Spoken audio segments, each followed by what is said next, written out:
Tonight on the Maritime Beer Report, we have baby growlers, collaborations, new beers, old beers, and a few other items to check into.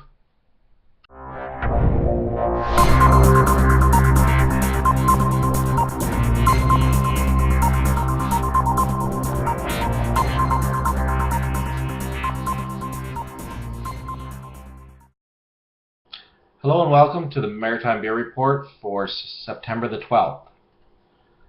PEI Brewing Company acquired some barrels from Jack Daniel's to barrel age some Sydney Street Stout. This will give the stout a mild bourbon and wood flavor. They say this one should be available around Christmas. They also released a fall 4-pack featuring Black Bank's Cascadian Dark Ale, Blueberry Ale, Harvest Time Golden Lager, and Sir John A. Honey Wheat Ale. Sorry for us mainlanders, only available in PEI. Lastly, their transmitter, or Coffee Stout B, is now available at the brewery. Big Axe Brewery is now selling 950ml Grunters for $5.50 a bottle, and $7.50 will get you a fill. They also say their Chanterelle Cream Ale is back on tap, as well as Simon Saaz Summer Ale. But once it's gone, that's it till next summer. Big Tide Brewing Company has Golden Ale on tap.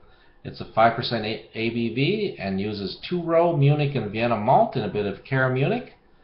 Coming up, they will be brewing with fresh hops this weekend and next, and they're getting ready to make their pumpkin ale. La Brasseur de Petit-Sault presents their 950ml Cruchette, now available at the brewery. The brewers did some wet hopping with Cascadian and Schnuck hops from Franz-Jan Desjardins Farm in the Grand Falls area. Watch for that beer very soon.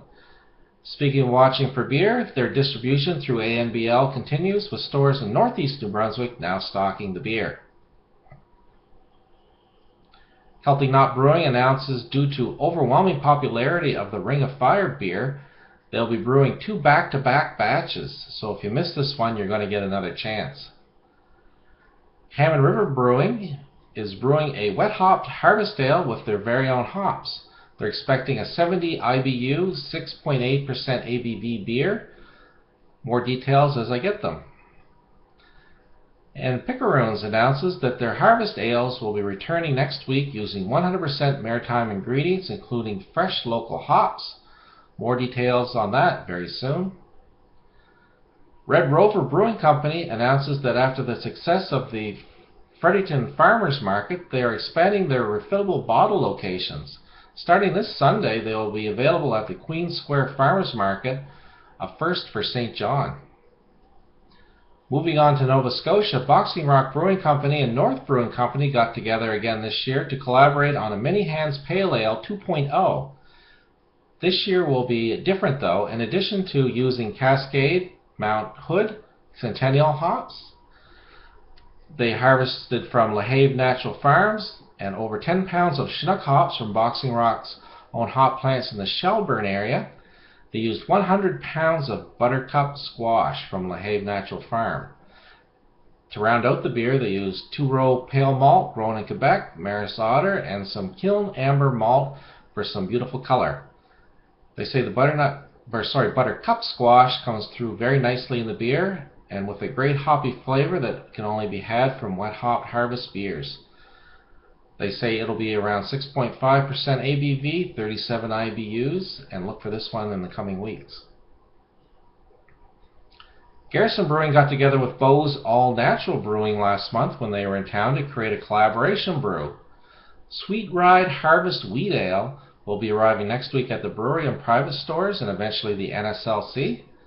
Brewed with rye, wheat, and Munich malt, this copper-colored harvest ale is ripe with aroma of herb and black pepper, melon and citrus. The addition of bog myrtle from Beau's provides additional hop and spice character. This beer is coming in at 6% ABV and 40 IBUs.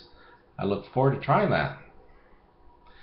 Meander River Farms say that their Honey Brown is back on tap at the brewery this weekend alongside their Lunchbox Pale Ale. They held their first shareholders cask night this week. They hosted an exclusive cask tapping at the brewery with farm fresh food. In the cask was their wheat beer, dry hop with glacier leaf hops and infused with peaches and ginger and prime with local honey. North Brewing says the last batch of its Halifax Common is available for this year, so time is running out if you hadn't got in to try that one. Propeller launched their newest year-round beer, Propeller Organic Ale, in 6-packs and growlers today. This is 4.5% blonde ale, has a clean body, subtle malt sweetness, and a crisp finish. Schoolhouse Brewery is excited to announce the Hants County Hop Series. They still haven't chosen all the hops for the beers, but they want these beers to focus on the taste of our local hops and maritime grown grain. All the beers will be made with single maritime malt. They go on to say that the hops will be added to the kettle as well as a hop back to get the most aromatics from the hops. They go on to say again that brewing with whole hops could be a bit of a wild card. Recipes will be hard to replicate, and these will be definitely one-of-a-kind beers. Uncle Leo's say that their Vos Weizen beer is a seasonal beer, and so get it while you can. This has been a favorite of mine all summer, and I'll be sad to see this one go. Fredericton Poutine Festival announced that tickets for the second annual event on November 8th go on sale this coming Tuesday. Last year was a great success, so get your tickets early. Pies Bistro in Portland Hills and Dartmouth is holding a Sociables for Prostates that will feature craft beer and cider tastings that will pair these brews with Pies Bites, samples of Chef Leslie's prostate healthy food creations. The $10 tickets will get you 1 tasting paddle with 3 craft beer samples and 3 Pies Bites. $5 of that will be going to the Prostate Cancer of Canada. Beers and ciders are tentatively from Garrison, Boxing Rock, Sea Level, Tata Brew, Propeller, Bad Apple, Schoolhouse, Uncle Leo's, and Boer. This is happening on September 27th, so mark that on your calendar. Lots of news this week.